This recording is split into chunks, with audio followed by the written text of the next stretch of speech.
A treta entre Rivaldo e Neymar, ela escancara, ela deixa claro como, desde os comentaristas, ex-jogadores, até o cidadão mais comum, tem dificuldades de fazer uma grande diferenciação, que é a história da memória, e principalmente a memória seletiva. E com base nessa diferenciação, que todo mundo tem essa dificuldade de fazer esse tipo de exercício, nós vamos chegar na conclusão do porquê que o Rivaldo não jogou mais que o Neymar.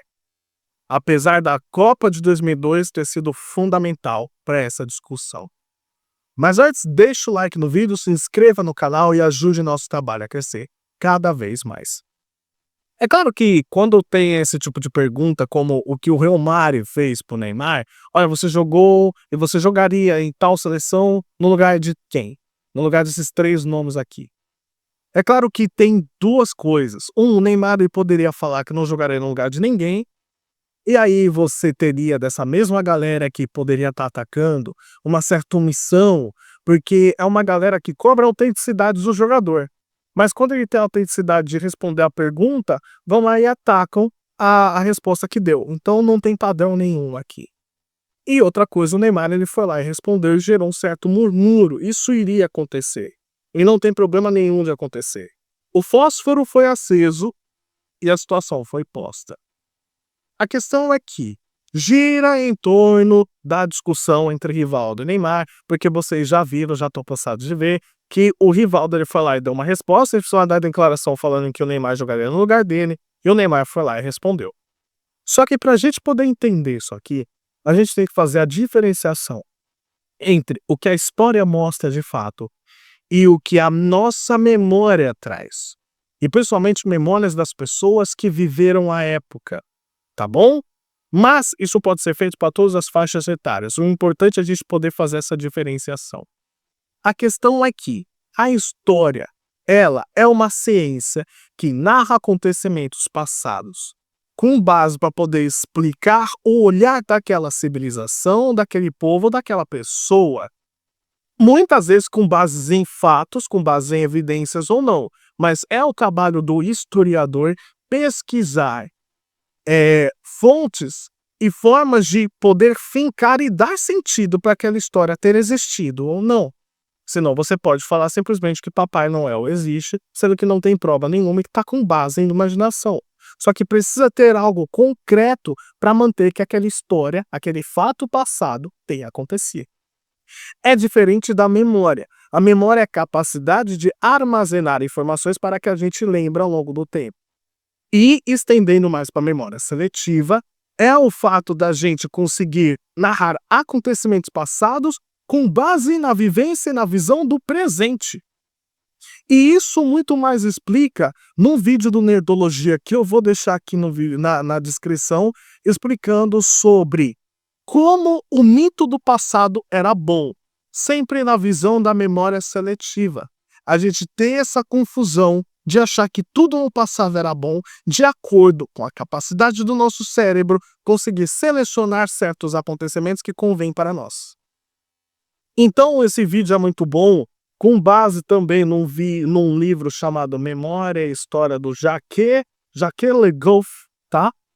Que explica muito o porquê que a gente consegue consegue selecionar certos acontecimentos que convêm para nós, tá? E isso muito gera o que está acontecendo nessa confusão, nessa discussão. Por quê? Como eu expliquei, a memória seletiva é a capacidade da gente narrar os acontecimentos passados com a visão do presente. E é nítido que a imagem do Neymar hoje ela está um pouco desgastada, principalmente para os brasileiros, por conta de 2 motivos. Que é o quê? Ele não trouxe Copa do Mundo e ele não ganhou o prêmio de melhor do mundo. Com isso, e com base na forma como ele se recupera das lesões, frequentando baladas, frequentando carnaval, isso pega muito mal, porque as pessoas acabam tendo um conceito de que é uma pessoa descompromissada, apesar da história mostrar o contrário, apesar da história mostrar que o Neymar nunca foi descompromissado nos treinamentos, ele nunca foi descompromissado em nenhum tipo de exercício que ele fez. está relacionado ao futebol. Mas por conta dessas imagens que vêm a público, as pessoas elas criam outra concepção. E isso é muito importante a gente entender, porque com base nesse desgaste, certo, que a imagem do Neymar está tendo, muita gente acaba pegando e fazendo dessa memória um acontecimento de que eu consigo diminuir a capacidade técnica dele, apesar dele ter sido um grandíssimo jogador.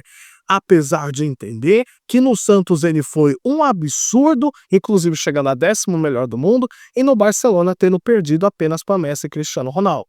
As pessoas entendendo isso e com certa raiva que criam-se de um jogador que tem a sua imagem posta nesse sentido, acabam diminuindo a capacidade técnica dele.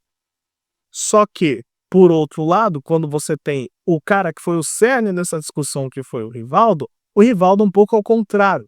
O Rivaldo, ele não tinha certa expectativa muito comparado ao Neymar. Por quê? Porque o Rivaldo é uma pessoa, por natureza, que ele fica um pouco chateado com a mídia. Por quê? Porque ele foi um cara que nunca teve o devido valor reconhecido, tá? E por conta dele não ter o devido valor reconhecido, quando tem esse tipo de comparação, ele fica muito magoado e dá para entender, tá? Por quê? Quando você pega a história ela mostra que nos pré-Copa de 98 e 2002, onde o Rivaldo foi muito bem, inclusive na Copa de 98, mas em 2002 não dá nem para falar, porque ele foi, para muitos, o melhor jogador da seleção brasileira, tá?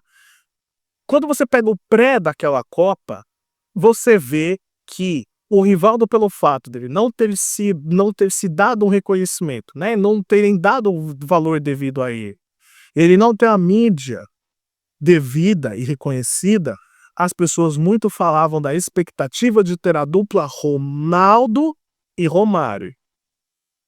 O Romário chegaria muito bem em 98 para poder fazer a dupla e jogaria no lugar do Bebeto titular. E em 2002, o Rivaldo seria completamente deslocado de um segundo atacante para dar lugar para o Romário. Mas a expectativa era essa. E se a gente for expandir um pouquinho para o lado da memória, as pessoas nem queriam que o Ronaldo fosse convocado. Existem faixas falando que o Ronaldo convocado é coisa de empresário. Então, volta-se aquilo que eu falei. A memória seletiva, ela traz com que você seja o protagonista daquela história. Ou seja, trazendo lembranças em que fazem com que a história seja por muitas vezes distorcida. E aqui a gente precisa botar os pingos nos is da história narrada de fato. A pergunta que o Romário fez para o Neymar é: no lugar de 2002, naquele momento, no lugar de quem você jogaria? E o Neymar respondeu Rivaldo. Ali no momento da Copa de 2002, se você for pegar auge por auge, o que estava jogando em 2002, 2002 também faz parte do auge do Rivaldo. Porque o auge do Rivaldo vai da temporada 98, 99 até 2002. Só que em 2002 ele tem 6 participações em gols em 7 jogos. Tendo 6 participações em 7 jogos, ele é o cara, dito pelo próprio Felipe Scolari, mais importante da seleção brasileira. Ele é quem fez a roda girar, de fato. Ele é o cara mais inteligente, conseguiu ser tanto o papel, muitas vezes de armador, quanto de finalizador. Só que como o Ronaldo ele foi o cara da final, ele acabou sendo o rosto para isso. E o Rivaldo acabou ficando muito chateado. Só que o fato é que na Copa de 2002, o Rivaldo simplesmente foi um absurdo. Dentre os 3 R's, era mais plausível o Neymar ter escolhido Ronaldinho Gaúcho. E aí fica complicado, porque muita gente tem no imaginário, e isso fica muito complicado, como eu falei, o Ronaldinho Gaúcho de 2002 confundido com o Ronaldinho Gaúcho de 2004, 2005. Por mais que o Ronaldinho Gaúcho de 2002 já fosse o gênio, não tem a mesma capacidade técnica que o Ronaldinho do Barcelona. E a gente está falando do Neymar do auge de 2015, tá? O Neymar do auge de 2015 fez parte do maior trio de ataque da história do futebol. O trio MSN é o maior trio de ataque da história do futebol. Fora que, se a gente puxar números, Neymar, maior artilheiro da seleção brasileira. Todos os clubes, tirando o Al Hilal que ele passou, ele fez mais de 100 gols, diversas participações em gols. E infelizmente ele só não ganhou títulos de expressão na seleção brasileira por conta muito do seu coletivo. Coletivo que, quando as pessoas vão fazer a comparação entre os dois, não importa. E não importa por quê? Porque vamos pegar as atuações individuais com base no nosso conceito. Ninguém vai analisar que o Neymar ele não teve companheiros à altura como o Rivaldo teve. Certo? Ninguém vai analisar nesse sentido que, em comparação, por exemplo, bola de ouro, nesse caso a bola de ouro do Rivaldo vale. Só que se a gente for minimamente, por exemplo, justo, a gente tem até razões para poder, às vezes, questionar, por exemplo, a bola de ouro de 1999. Por quê? Porque o Rivaldo ele foi campeão, ele foi vencedor da bola de ouro, tendo 27 gols, ele foi um goleador muito mais que o Beckham, mas ele ganha a La Liga. O Beckham ele foi peça fundamental do Manchester United, tricampeão, ou seja, da tríplice coroa, que foi superado depois pelo Manchester City na temporada 2022-2023. A justificativa depois, quando o Rivaldo ele ganha a bola de ouro, eu fiz mais gols mais importantes que o Beckham. Tudo bem, mas o Beckham é o grande favorito. Nesse caso, ok, como é um dos nossos, a gente não contesta. Mas a gente contestou, e o mundo muitas vezes contestou, sobre o Rodri ter ganhado do Vinícius Júnior. Mas peraí, títulos importam, título não importa, hora gol importa, hora não importa. O Haaland também que perdeu pro Messi. Então, como é um prêmio subjetivo, a gente não tem como metrificar. Não tem como deixar claro se é justo ou não, porque não tem métrica. Parte justamente de algo que você lembre da sua memória e que isso acaba distorcendo a realidade.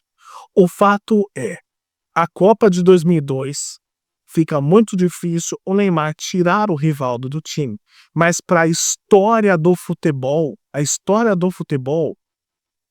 o Neymar jogou mais que o Rivaldo, sim. E por quê? Porque nós temos uma escola brasileira de jogadores que buscam dribles, jogadores que são goleadores, jogadores que conseguem encantar a torcida como um todo, tá? Só que existem jogadores de perfis um pouco diferentes. O Rivaldo ele é um cara que pensa um pouco mais o jogo, tá? E o Neymar é um cara que finaliza, que gera mais entretenimento também. O Neymar, além dele ter sido um dos jogadores mais mortais que a gente já viu, ele faz parte de uma escola de jogadores que encantam, de jogadores muito raros de se encontrar. Que é aquela famosa escola Ronaldinho. O Neymar tem drible, ele tem passe, ele entretém. Ele faz tudo, tá? E o Rivaldo nem tanto. O Rivaldo ele teve seu auge ali em 99, o máximo que ele fez de gols foi em 27. O Neymar ele fez 40 e pouco só no Santos. E no Barcelona ele fez 35 gols naquele ano de 2015. Então, quando a gente fala em questão de movimentação, em questão de gerar espaço para o jogo, em questão de gerar entretenimento, porque a gente precisa pegar o Neymar de 2010 até 2017, era um cara que você falava, esse cara vai ser o melhor do mundo a qualquer momento. E ele tinha a bola sempre para desbancar dois dos maiores da história do futebol, que é Messi e Cristiano Ronaldo. Ele não foi, e aí você pode escolher o porquê que ele não foi, etc. Só que o Rivaldo ele conseguiu ser o melhor do mundo, sim. Ele ganhou do Beckham, do Batistuta e do Tchebichen. O Neymar ele perdeu pro Messi, pro Cristiano Ronaldo. Nessa hora você vai conseguir pesar ou não? Você vai deixar a sua memória seletiva afetar? O fato é que, repito, o Neymar não jogaria no lugar do Rivaldo na seleção de 2002, porque o Rivaldo levava essa questão do seu cérebro muitas vezes do time. Só que no lugar do Ronaldinho ele poderia jogar. Agora, auge por auge, o Neymar jogou mais do Rivaldo, sim. A gente tinha mais expectativa do Neymar ser melhor do mundo, do Neymar carregar na seleção brasileira, do Neymar ser o cara de várias Copas do Mundo. Infelizmente não conseguiu, mas baixa expectativa em cima do Rivaldo, muito por conta dele na altermídia, mas muito porque o público clamava outros nomes, como o Ronaldo e como o Romário. Então, por conta muito disso de expectativa, de números, de tipos, de gerar espaço de jogo e de expectativa, como eu falei, o Neymar é mais jogador que o Rivaldo. Beleza? Deixa o seu like no vídeo, não esquece de se inscrever no canal e tamo junto e até a próxima. Valeu.